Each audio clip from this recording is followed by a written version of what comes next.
தமிழ் நண்பர்கள் அனைவருக்கும் வணக்கம். அக்னிச்சிறகு சேனல் சார்பாக இந்த வீடியோவுக்கு உங்களை அன்புடன் வரவேற்பது நான் உங்கள் கௌசி. கெட்டி மேளம் சீரியலுடைய அடுத்த எபிசோடுக்கான ரிவ்யூ என்ன அப்படின்றத பார்க்கலாம். எபிசோடை பொறுத்த வரைக்கும் முதல் பத்திரிக்கையை தான் வீட்டு சம்மந்திக்கு தான் வைக்கணும் அப்படின்னு சொல்லி தன்னுடைய மனைவியை கூட்டிகிட்டு சிவராம் இங்கே அமைச்சருடைய வீட்டுக்கு வராங்க. ஸோ இங்கே வெற்றிக்கு வந்தவங்க யாருன்னு தெரியாது.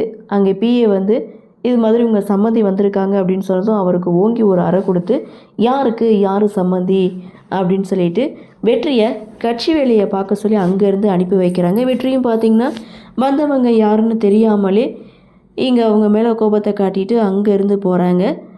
சிவராம கால் தூசுக்கு கூட இவங்க மதிக்கலை.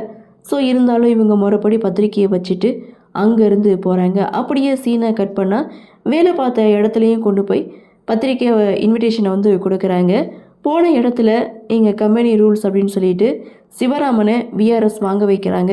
இந்த விஷயத்த தன்னுடைய மனைவி கிட்ட எப்படி சொல்ல போகிறோம் அப்படின்ற ஒரு தயக்கத்திலேயே வந்து மனைவியை கூட்டிகிட்டு ஆஃபீஸ்லேருந்து கிளம்புறாரு சிவராம். அப்படியே சீனை கட் பண்ணால் ஜெகன், மோனிகா இவங்க 2 பேருடைய கன்வர்சேஷன் அப்படின்னு பார்க்கும்போது ஸோ அந்த மிடில் கிளாஸ்லேருந்து வரக்கூடிய அந்த துளசி எனக்கு அண்ணியா, அவள் இந்த வீட்டுக்கு மருமகளாகவே வரக்கூடாது, இந்த கல்யாணத்தை எப்படியும் தடுத்து நிறுத்தணும்னு சொல்லி மோனிகா ஒரு பக்கம் பேசினாலும் மோனிகா தடுத்து நிறுத்துகிறாங்களோ இல்லையோ, ஆனால் ஜெகன் இந்த கல்யாணத்தை நடக்கவே விடக்கூடாது அப்படின்ற ஒரு முடிவோடு தான் அவர் ஒரு பக்கம் இருக்கிறார். அப்படியே சீனை கட் பண்ணால் மறுநாள் கல்யாணத்துக்கு எல்லாருமே ரெடி ஆகிட்டாங்க. சிவராம் குடும்பத்திலேருந்து எல்லாருமே மண்டபத்துக்கு போக ரெடி ஆகிட்டு இருக்காங்க. அப்போது இங்கே துளசியுடைய 2 அண்ணாவும் பார்த்திங்கன்னா ரெடி ஆகிட்டாங்க. மூத்த அண்ணா பார்த்திங்கன்னா லக்கேஜ்லாம் எதுவும் வேணாம், தேவையான ட்ரெஸ்ஸை மட்டும் எடுத்துகிட்டு வாங்கன்னு தன்னுடைய மனைவி கிட்டே கட்டளை போடும்போது 2வது அண்ணா கேசவன் பார்த்திங்கன்னா 2 பெட்டியை அவரே வந்து தூக்கிட்டு போகிறாங்க.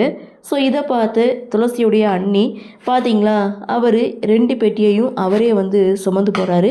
ஆனால் இந்த 2 பையன் நான் தானே தூக்கிட்டு போகணும் அப்படின்னு சொல்லும்போது அவங்க 2 பேரும் லவ் மேரேஜ், அதனால அவங்க அப்படி தான் நடந்துப்பாங்க. ஆனால் நம்மளுக்கு லவ் மேரேஜ் கிடையாது, அரேஞ்ச் மேரேஜ், அதனால கனவு இப்படி தான் இருப்பான் அப்படின்னு சொல்லிட்டு அவங்க அங்கேருந்து போகிறாங்க. அப்படியே இங்கே சீனை கட் பண்ணால் மண்டபத்தில் கோலாகலமாக துளசியுடைய கல்யாணம் ஏற்பாடுகள் எல்லாம் தடுபடலாம் நடந்துகிட்டு இருக்குது. துளசியும் ரெடி ஆகிட்டாங்க.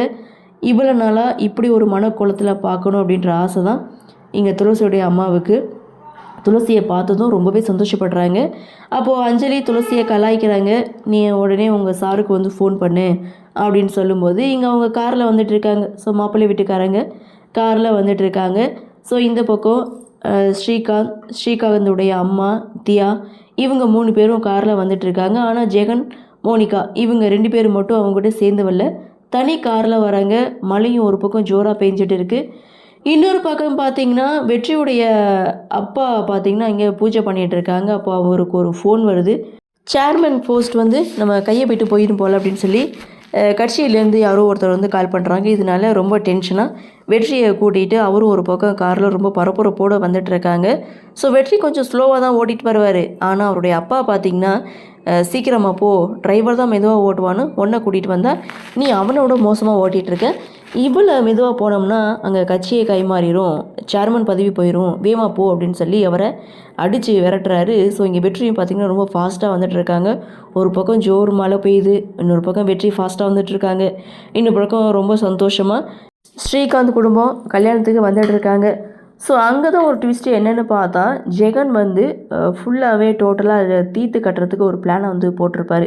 அப்படி காரில் வரும்போது பார்த்திங்கன்னா ஸ்ரீகாந்தோடைய கார் வந்து ஆக்சிடெண்ட் ஆகுது. இது எல்லாமே ஜெகனுடைய ஏற்பாடு தான். அப்படி ஆக்சிடெண்ட் ஆகிட்டு கார் மட்டும் வரும்போது ஸோ ஃபாஸ்ட்டாக வந்து வெற்றியும் பார்த்திங்கன்னா அந்த காரை வந்து இடிச்சிட்றாரு. ஸோ வெற்றி நினைக்கிறாரு தன்னால் தான் ஆக்சிடெண்ட் ஆகிடுச்சு அப்படின்ட்டு. ஸோ அவங்களுக்கு ஹெல்ப் பண்ணலாம் அப்படின்னு சொல்லி காரை விட்டு கீழே இறங்கின வெற்றியை அவருடைய அப்பா ஈஸ்வர மூர்த்தி வந்து தடுக்கிறாங்க. ஸோ இந்த ஆக்சிடெண்ட்டுக்கும் எனக்கும் என் பிள்ளைக்கும் எந்த ஒரு சம்மந்தமும் இல்லைன்னு நீ தான் வந்து எல்லாத்தையும் பார்த்துக்கணும் அப்படின்னு சொல்லி அவருடைய பிஏ கிட்ட சொல்லிவிட்டு வெற்றியை கூட்டிகிட்டு அங்கேருந்து போகிறாங்க. இவங்க 3 பேருக்கும் பலத்த காயம். இதில் ஸ்ரீகாந்தோடைய அம்மா, அதாவது மோனிகாவுடைய அம்மா ஸ்பாட் அவுட்டுன்னு நினைக்கிறேன். தியாவுக்கு என்ன ஆச்சுன்னே தெரியலை.